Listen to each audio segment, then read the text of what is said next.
আসসালামু আলাইকুম প্রিয় দর্শক, অন্য মঞ্চের আলাপচারিতায় আপনাদের সকলকে আমন্ত্রণ জানাচ্ছি। বাংলাদেশের অন্তর্বর্তী সরকার প্রধান উপদেষ্টা মোহাম্মদ ইউনূস কি দৈত্য, যে দৈত্যের কাছে বাংলাদেশের রাজনৈতিক দলগুলো যা চাইবে তাই পাবে। 14 সেপ্টেম্বর জাতীয় ঐক্যমত্য কমিশনের সাথে রাজনৈতিক দলগুলোর বৈঠকে তিনি দাবি করেছেন ছাত্র জনতা অভ্যুত্থানের মাধ্যমে একটি দৈত্য সৃষ্টি করেছেন।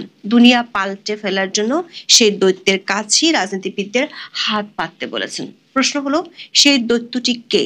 সনদ বাস্তবায়ন করবেন অধ্যাপক ইউনূস এবং তার সরকার। যদি তাই হয় তাহলে দৈত্যই যেহেতু চাওয়া পূরণ করবে, তাই অধ্যাপক ইউনূস নিজেই কি নিজের অজান্তে নিজেকেই দৈত্য বললেন? তাও আবার যেন তেন দৈত্য নয়, আলাদিনের চিরাগের দৈত্য। অবশ্য বরাবরের মতন এই দৈত্য আর কখনো আসবে না বলেও জানিয়েছেন। তবে এবারই প্রথম নয়, এর আগে 111-এর সময়ও তিনি এমনটা বলতেন। দেশকে ঠিক করার এমন সুযোগ আর আসবে না।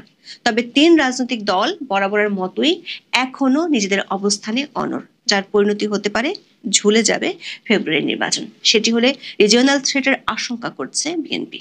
বিস্তারিত জানতে চলুন যাওয়া যাক বিশ্লেষণে। 6টি সংস্কার কমিশনের সুপারিশগুলো নিয়ে গত 15 ফেব্রুয়ারি জাতীয় ঐক্যমত্য কমিশনের যাত্রা শুরু হয়। 3টি পর্বে রাজনৈতিক দলগুলোর সঙ্গে দফায় দফায় আলোচনা করে কমিশন। এই আলোচনার ভিত্তিতে হওয়ার কথা জুলাই সনদ, যেখানে অধ্যাপক ইউনূস ও তার মিত্রদের পছন্দ করা 30টি রাজনৈতিক দলের প্রতিনিধি স্বাক্ষর করবেন। তবে সনদের খসড়া চূড়ান্ত হলেও সনদের প্রস্তাবগুলো কিভাবে বাস্তবায়ন হবে তা ঝুলে আছে।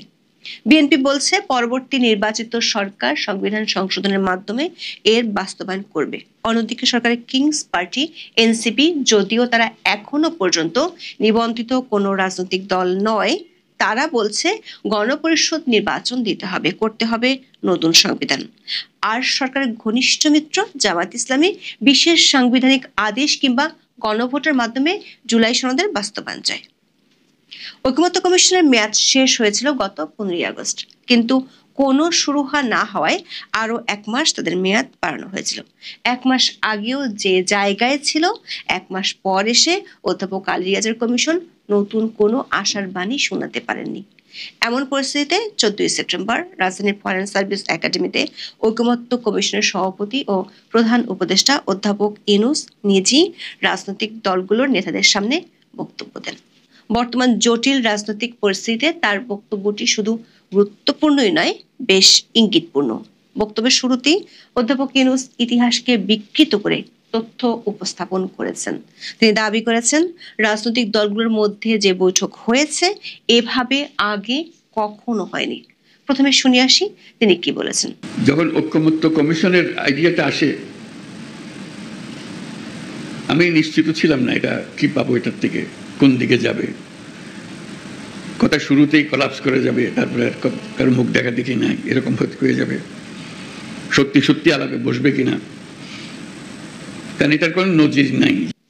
দর্শক, অধ্যাপক ইউনূস দাবি করেছেন এমন বৈঠকের কোনো নজির নেই, অথচ 1990 সালে এরশাদ বিরোধী আন্দোলনে বিএনপি ও আওয়ামী লীগ একসাথে আন্দোলন করেছিল।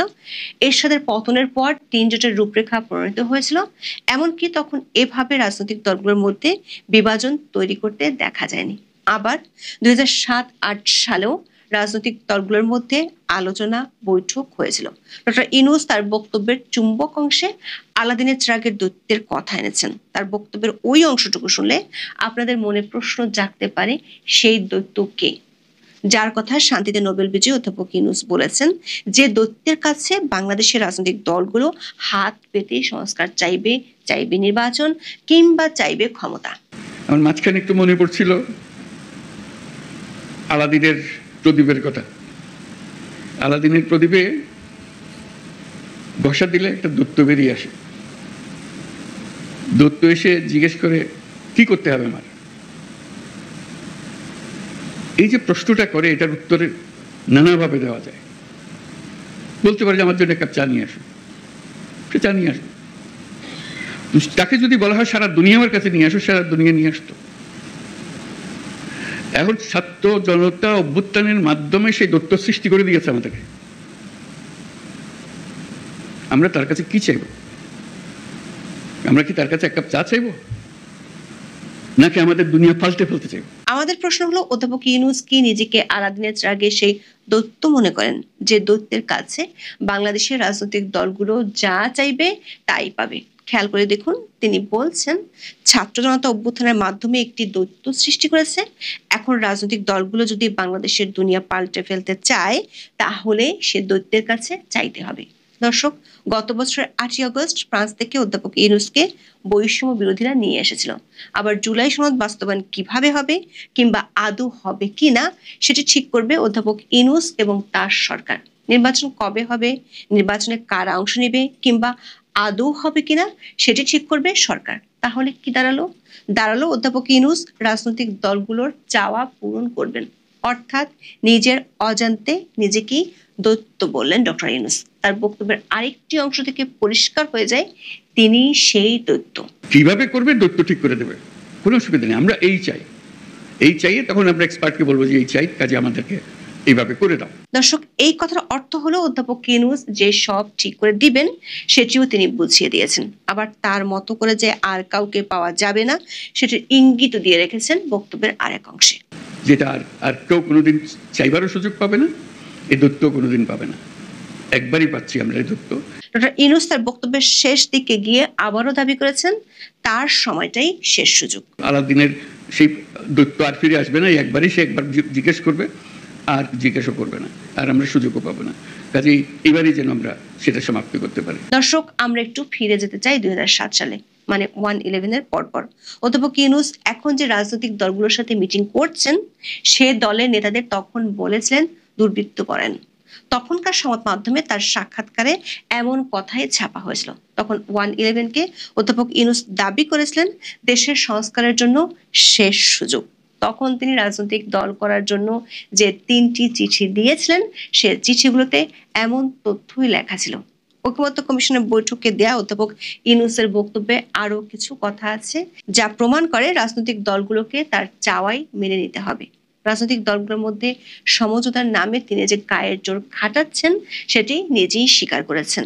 বলেছেন, আমি হয়তো গায়ের জোরে কথাটা বলছি, কিন্তু কথাটা ফিরে দেবার কোনো উপায় নেই। দর্শক, গল্পের দৈত্যের শর্ত না মানলে যেমন আপনি কিছু পাবেন না, তেমনি অধ্যাপক ইউনূস ও তার মিত্রদের সাথে যারা দ্বিমত করছেন তাদের জন্য আলতো হুঁশিয়ারিও দিয়ে রেখেছেন তিনি। অধ্যাপক ইউনূস দাবি করেছেন ফেব্রুয়ারির প্রথম ভাগে নির্বাচন হবে। শুধু নির্বাচন নয়, তার ভাষায় সেটি হবে মহা উৎসব নির্বাচন। দর্শক, যে সরকার আমলে মাত্র 11,000 ভোটের একটি ছাত্র সংসদ নির্বাচন হতে ভোট গণনার জন্য বিশ্ব রেকর্ড করে ফেলে, যে সরকার আমলে মব বাহিনী আর তাদের চাঁদাবাজির দৌরাত্মে মানুষের জীবন অতিষ্ঠ হয়ে উঠেছে, সে সরকার মহা উৎসবে নির্বাচন করবে, একথা দেশের বেশিরভাগ মানুষ কি আদৌ বিশ্বাস করে? অবশ্য অধ্যাপক ইউনূস এই মহা উৎসবের পেছনে আবারও যদি এবং কিন্তু যোগ করেছেন, যেমনটা জুনে লন্ডন বৈঠক শেষে শর্ত জুড়ে দিয়েছিলেন। দর্শক, মহা উৎসব তো দূরের কথা, যে জুলাই সনদের উপর ভর করে নির্বাচন দেওয়ার কথা বলা হচ্ছে, সেই সনদে এখনো 3 দল 3 দিকে ফিরে আছে। বিএনপি অসাংবিধানিক কিছু করবে না, সংবিধান সংশোধন করতে হয় এমন যে কোনো প্রস্তাব তারা সংসদে গিয়ে করতে চায়। জামাত ইসলামী সংবিধানকে এক প্রকার ছুঁড়ে ফেলে সামরিক শাসকের আদলে সাংবিধানিক আদেশের মাধ্যমে জুলাই সনদের বাস্তবায়ন চায়, না হলে গণভোট, যেটির অস্তিত্ব বর্তমান সংবিধানে নেই। আর কিংস পার্টি এনসিপি তো বর্তমান সংবিধানই রাখতে চায় না, তারা চায় গণপরিষদ নির্বাচন। এমন ত্রিমুখী বিভাজিত ঐক্যের জুলাই সনদকে অধ্যাপক ইউনূস দাবি করছেন বিশ্বের জন্য অনুসরণীয়। এ যেন নিজের ঢোল নিজেই পেটানোর মতো অবস্থা। এমনকি তিনি দাবি করেছেন তার সরকার এই ঐক্যের নিদর্শন নেপালের মতো দেশগুলো অনুসরণ করতে পারে। দর্শক, নেপালের ভারপ্রাপ্ত প্রধানমন্ত্রী দায়িত্ব নেওয়ার একদিনের মধ্যে মব সন্ত্রাস বন্ধ করেছেন। জেনজিরা ফিরে গেছে ক্লাসরুমে। হঠাৎ শেষ হয়ে যাওয়া ঝড়ের মতোই নেপাল এখন শান্ত। 6 মাসের মধ্যে নির্বাচনের ঘোষণা দিয়েছে। আর অধ্যাপক ইউনূসের শাসনামলে 13 মাসে পাল্লা দিয়ে মব সন্ত্রাস বেড়েছে। জীবিত মানুষকে পিটিয়ে মারার সাথে কবর থেকে লাশ তুলে পুড়িয়ে দেওয়ার অনন্য নজির স্থাপন করেছে। নেপাল কি বাংলাদেশকে অনুসরণ করবে, নাকি বাংলাদেশে নেপালকে অনুসরণ করা উচিত? বিশ্ব বাংলাদেশের দিকে এখন অবাক হয়ে তাকিয়ে থাকে, তবে সেটি অনুসরণের জন্য নয়, অবাক হয়ে তাকিয়ে থাকে একটা দেশে এতটা বিভৎসতা কিভাবে চলতে পারে তা জানতে। দর্শক, অধ্যাপক ইউনূস নির্বাচনে যাওয়ার জন্য যে শর্ত জুড়ে দিয়েছেন সেটি সামনের দিনগুলোর জন্য অশনি সংকেতের সাইরেনটি বাজিয়ে তোলে। তিনি বলেছেন নির্বাচনে যাবেন সবাই একমত হয়ে। এটা কি আদৌ সম্ভব? গত 13 মাসে ছোট সংস্কার, বড় সংস্কার, পিআর পদ্ধতি, গণপরিষদ নির্বাচনের অজুহাতে অধ্যাপক ইউনূসের রাজনৈতিক দলগুলোর মধ্যে যে অনৈক্য, সেটি কি বাকি 2 মাসের মধ্যে ঘুচিয়ে যাওয়া সম্ভব? 2 মাস বলছি কারণ কমিশনের বৈঠকে আইন উপদেষ্টা আসিফ নজরুল বলেছেন নির্বাচনের তফসিল ঘোষণার পর সংবিধান সংশ্লিষ্ট কোনো সংস্কার প্রস্তাব বাস্তবায়ন করা যাবে না। তিনি মনে করেন এগুলোর বাস্তবায়ন নভেম্বরের মধ্যেই করতে হবে। ফেব্রুয়ারিতে যদি আমরা ইলেকশন করি, আমাদের যদি শিডিউল ঘোষণা হয়, শিডিউল ঘোষণার পরে তো আমরা কোনো লিগাল অ্যামেন্ডমেন্ট করতে পারবো না। তো আপনার এই সময়টা খেয়াল রাখবেন, আমাদের তো সময় প্রয়োজন। আমরা ধরে নিয়েছি যা করার আইনগত পরিবর্তন আমাদের 30 নভেম্বরের মধ্যে করতেই হবে।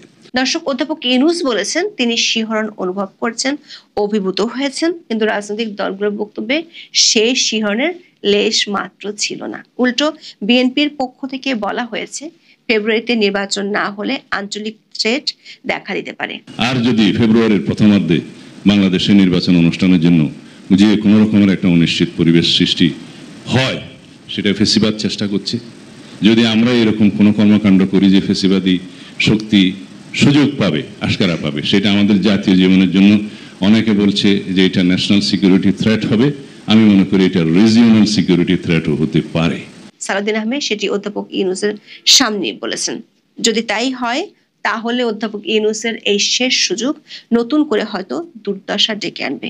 অধ্যাপক ইউনূস হয়তো আবারও তখন বাংলাদেশকে অনুসরণের জন্য বিশ্ববাসীকে পথ দেখাবেন। দলের শাসনতন্ত্র নিজের হাতে রেখে সরকার পুতুলের হাতে ছেড়ে দেওয়ার সিদ্ধান্ত নিয়েছেন আপনাদের প্রধানমন্ত্রী শেখ হাসিনা। যা খবর টবর পাওয়া যাচ্ছে, তিনি একটা দলের একটা শাসনতন্ত্র তৈরি করছেন। একটা সাংবিধানিক সরকার যেরকম চলে, দল আলাদা সরকার আলাদা, যে সমস্ত গণতান্ত্রিক রাষ্ট্রগুলোতে চলে, যেমন ভারতে চলে এবং অন্যান্য রাষ্ট্র চলে, দল আলাদা সরকার আলাদা। দল আর সরকার এক নয়। দলের নীতি নির্ধারণ যা থাকবে সেই অনুযায়ী সরকার চলবে। সেটাই হচ্ছে সব জায়গাতে যেভাবে হয় সেভাবে এখন নতুন ভাবে সরকার চালানোর কথা সিদ্ধান্ত নিয়েছেন প্রধানমন্ত্রী শেখ হাসিনা। এখন শেখ হাসিনা পরবর্তী যে তার যে ছেলে রয়েছে জয়, তিনি কি করবেন? তিনি যেটা করবেন সেটা হচ্ছে বিদেশি যত সংগঠন আছে, এই বিদেশি সংগঠনগুলোকে, যত আমাদের আওয়ামী লীগের যত সমর্থক রয়েছে, তাদের যত সংগঠন আছে, সেই সমস্ত সংগঠনগুলো সামলানোর দায়িত্ব তাকে দেওয়া হচ্ছে।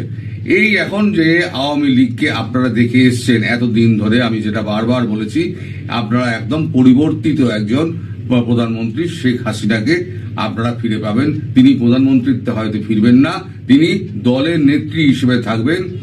এমিরেটাস যাতে চেয়ারম্যান যাকে বলা হয়, এমিরেটাস চেয়ারম্যান হিসেবে উনি থাকবেন এবং দলের সরকারের প্রধান মুখ হয়ে দাঁড়াবে পুতুল। এবং জয়ের কথা আমি বললাম, জয় বিদেশটা সামলাবে। কারণ জয় যেভাবে মানুষ হয়েছে সেটা হচ্ছে বিদেশি কালচারের সঙ্গে মানুষ হয়েছে। জয় এই দেশে এসে, বাংলাদেশে এসে বাংলাদেশের কালচারের সঙ্গে তিনি মিলিয়ে দিতে পারবেন না, সেটা আপনাদের প্রধানমন্ত্রী খুব ভালো মতো জানেন এবং সেই অনুযায়ী তিনি তার পরবর্তী পদক্ষেপগুলো সুচিন্তিত বা পদক্ষেপগুলো নিচ্ছেন। এখন এই যে পুতুল আছেন, পুতুল কিন্তু আমাদের সরকারের বিভিন্ন মন্ত্রী সাংসদ তাদের সঙ্গে কথাবার্তা বলছেন এবং কংগ্রেসের সোনিয়া গান্ধীর সঙ্গে উনি দেখা করে এসছেন। উনি নিজেকে ওই পদের জন্য গুছিয়ে রাখছেন চারদিক দিয়ে। একদম ভারতের সমর্থনটা নিজের মা যেরকম ভাবে মেনটেন করেছেন সেইভাবে উনি মেনটেন করার জন্য উনি সমস্ত দলের সঙ্গে, সে একদম জেডিইউ থেকে আপনার এ পর্যন্ত এসপি পর্যন্ত সবার সঙ্গে উনি কথাবার্তা বলে একটা সুসম্পর্ক একটা স্থাপন করে ফেলছেন এই সময়টার মধ্যে। এই যে সময়টা এখন চলছে, এই সময়ের মধ্যে এটা বহুদিন ধরেই চলছে। আমার কানে আসছিল কিন্তু আমি সঠিকভাবে খবর পাচ্ছিলাম না এবং মানে আপনাদের যে বলার মতো একটা জায়গায় আমি যেতে পারছিলাম না। কিন্তু সম্প্রতি দুটো ভিডিও আমার হাতে এসছে, সেই ভিডিও দুটো দেখার পর আমি নিশ্চিত হয়েছি যে খবরটা আমি পাচ্ছিলাম সেই খবরটা একেবারে সত্যি এবং সেদিকেই আস্তে আস্তে আওয়ামী লীগ যাচ্ছে। আপনি এই দুটো ভিডিও দেখলেই আপনি বুঝতে পারবেন শেখ হাসিনা বুঝে গেছেন যে এনাফ ইজ এনাফ, আর নয়। ভিডিও দুটো দেখুন। মাকে খারাপ বানানোর জন্য আমাদের দলীয় অনেক নেতাকর্মী দায়ী। তারা সবসময় মাকে ভুল পথে পরিচালিত করেছে। আজকে তাদের জন্য আমাদের এই অবস্থা। পুরো দলটাই আজ শেষ হবার পথে। আপনারা কি আমাকে চান? আমি আসছি আপনাদের মাঝে, খুব শীঘ্রই আসছি। এই যে পুতুল বললেন না যে আপনারা কি আমাকে চান, আমি আসছি, এই কথাটার মধ্যে কিন্তু লুকিয়ে রয়েছে সমস্ত তথ্য। আমি আসছি মানে কি? দেশে তো সবাই যায়, আমি আসছি মানে কি? আমি বিশেষ দায়িত্ব নিয়ে আসছি। আপনারা নিশ্চিন্ত থাকুন, আমি বিশেষ দায়িত্ব নিয়ে আসছি, এটাই উনি বলতে চেয়েছেন খুব শর্ট ফর্মে। যেটা কূটনৈতিক কথাবার্তায় যে কথাগুলো হয় আপনাকে বিটুইন দ্য লাইন বুঝে নিতে হবে। এইগুলো এখন উনি করছেন, নিজেকে তৈরি করছেন এই সময়টুকুর মধ্যে। এইবারে এই যে বাকি 264 জন রয়ে গেল, এই 64 জন দুজনে একবার ঢেঁড়া পড়ে গেছে। কিন্তু আমি যেটা বললাম, ঢেঁড়া পড়ে গেছে। এখন এরা কেউ আর দলের মধ্যে স্থান পাবে না, এরা দলের বাইরেই থাকবে। দলের বাইরে থেকে যা শয়তানি করার শয়তানি করবে, এবং দেশের লোক এদের বুঝে নেবে এখনই এরা কি করবে। আওয়ামী লীগের লোকজন খুব ভালো করে জানে এদের কি করে সামলাতে হয়, তো তারা এগুলো সামলে নেবেন বলে আমার বিশ্বাস। এখন এই যে মাঠ পর্যায়ে থেকে আমি বারবার বলছি, এবং ভারত সরকারও বারবার বলেছে যে দেশে দলের মধ্যে এবং আপনার এর মধ্যে কি বলে সরকারের মধ্যে মানে একটা গণতন্ত্র আনুন। মাঠ পর্যায়ের লেভেল থেকে আপনারা ছোট ছোট ছোট ছোট নেতা, অঞ্চল ভিত্তিক নেতা আনুন, তাদের মধ্যে থেকে আপনারা নেতা খুঁজে নিন। নেতা খুঁজে নিয়ে সেখান থেকে ধাপের পর ধাপ, ধাপের পর ধাপ, যেরকম ওঠে সেরকম ভাবে আস্তে আস্তে প্রমোশন নিয়ে আস্তে আস্তে ওপরের দিকে আসুন।